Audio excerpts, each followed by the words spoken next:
차관님 혹시 입벌구가 무슨 뜻인지 알고 계십니까? 혹시 말씀해 주시면. 입만 벌리면 구라라는 뜻입니다. 말만 하면 거짓말이라는 뜻의 인터넷 소위 비속어입니다.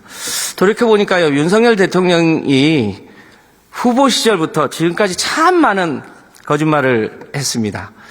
이번이 아마 마지막 대정부 질문이 될 것 같아서 제가 윤석열 대통령이 후보 시절부터 지금까지 해왔던 10가지 거짓말을 추려봤습니다. 이른바 입벌구 윤석열 10대 거짓말입니다. 한번 들어보십시오. 첫 번째, 21년 5월달 내 장모가 사기당한 적은 있어도 남에게 10원 한 장 피해준 적 없다. 이런 말 기억하십니까?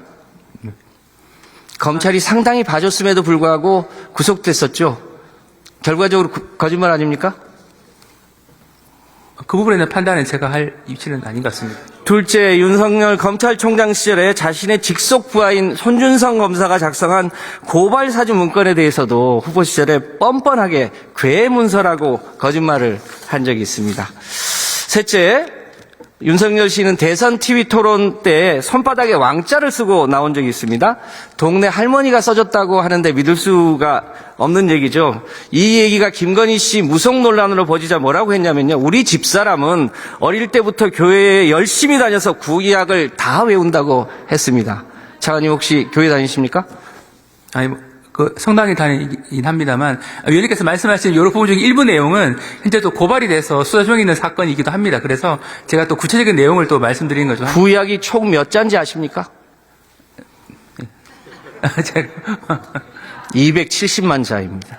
챗 GPT도 외우기 어려운 것을 무속을 신봉하는 김건희 씨가 외운다고 했습니다. 거짓말이겠죠. 네 번째, 관훈 토론회에서 윤석열 씨는 김건희 씨의 도이치모터스 주가 조작에 대해서 오히려 4천만 원을 손해봤다고 거짓말을 했습니다. 진실은 국민들이 이미 알고 있습니다. 다만 수사가 안 되고 있을 뿐이죠. 다섯째, 윤석열 후보는 특검을 왜 거부합니까? 죄를 지었으니까 거부합니다. 라고 발언한 적이 있습니다. 기억하십니까? 네. 그런데 대통령은 임기 중에 자신과 배우자에 대한 특검법에 대해서는 모두 거부권을 행사했습니다. 옳은 일입니까? 제2 요구의 정당성에 대해서는 이미 이제 정부 입장은 그동안 충분히 설명을 드렸고, 거기에 대해서는 그 국회에서도 이 표결을 통해서 어느 정도 판단하신 것으로 알고 있습니다.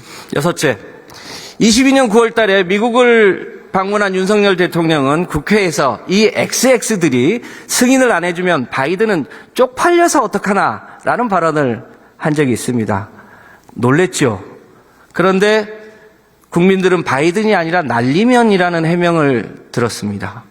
이른바 전 국민 청력 테스트를 한 적이 있습니다. 기억하십니까? 네. 차관님은 바이든으로 들었습니까? 날리면으로 들었습니까? 그 부분은 제가 이 자리에서 말씀드릴 사항은 아닌 것 같아요. 전 국민의 70~80%가 바이든으로 들었습니다. 일곱째, 23년 7월 달 최상병 순직 사건이 있었습니다. 그때 윤석열 대통령이 이런 일로 사단장을 처벌하면 대한민국에서 누가 사장장을 할 수 있겠냐, 이런 얘기를 했다고 합니다. 알고 계십니까? 네. 이렇게 격노하니까요, 순조롭게 진행되던 진상규명이 갑자기 박정훈 대령 항명 사건으로 바뀌고 맙니다.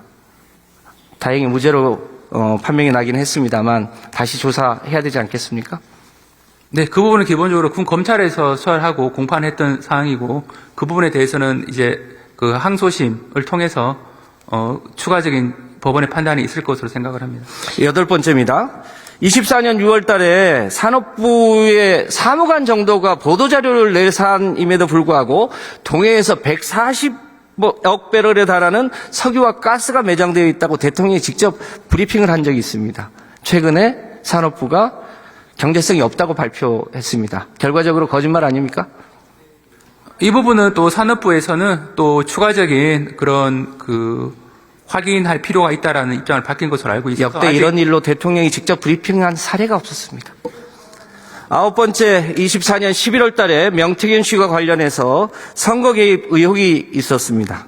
윤석열 대통령은 부인을 했습니다만 통화 녹취가 공개되면서 거짓말임이 사실상 들통이 났습니다. 알고 계시죠? 그 부분이 거짓말인지 여부, 그래 또 죄가 되는지 여부는 또 별개의 문제라서 제가 답변 드리는 건 좀 한계는 있습니다. 마지막 10번째입니다. 12산 뇌란 세태 관련한 거짓말입니다. 하도 많아서 얘기하기조차 어렵습니다. 계엄령은 야당 경고령이었다로 시작해서 호수 위에 달 그림자를 쫓는 느낌까지 든다는 주장까지 헤아릴 수 없는 거짓말을 했습니다. 윤석열 씨는 끝내 진실을 밝히기는커녕 그야말로 입만 벌리면 구라, 입벌구 대통령, 입벌구 정권이 되고 마른 거 아닌가 싶습니다. 차관님, 혹시 고발사주 사건이 제보사주로 둔갑할 뻔했다는 내용 알고 계시죠? 한번 설명해 주시면 제가. 손준성 검사가 대통령과 김건희와 한동훈을 고발하기 위해서 국민의힘에 고발장을 줬지 않습니까? 그게 고발사주였죠. 그런데 그것을 제보자와 우리 박지원 당시 국정원장을 연결해서 제보사주로 뒤집으려고 했지 않았습니까? 그런데 최근에요. 이거를 탄핵 공작이라고 윤석열 대통령이 표현했습니다. 프레임을 바꾸는데 귀신 같은데 아마 이번에는 안 되지 않을까 싶습니다. 차관님, 네. 제가 얘기한 10가지 거짓말 혹시 대충 납득이 되십니까? 기본적으로 이제 그런 발언을 한 부분은 알고는 있고 그 발언에 대한 평가를 저에게 의견을 물으신다면 이 자리에서 제가 말씀드릴 수 있는 부분 한계는 있죠. 손바닥에 왕자를 쓴 거는 그냥 애교로 넘어갈 수 있습니다. 그러나 이 거짓말 중에 반드시 밝혀내야 될 진실이 있습니다. 김건희 도이치모터스 주가 조작 사건 거짓말, 최상병 사망 외압 관련 거짓말, 그리고 명태균 선거개입 관련 거짓말, 이것은 반드시 윤석열 대통령의 탄핵이 인용되면 재수사를 해서 그 진실을 밝혀야 된다고 생각하지 않으십니까? 이 부분은 탄핵 여부와 무관하게 수사팀에서 증거에 따라서 수사를 해왔고 앞으로도 해야 될 사안이라고 생각은 합니다.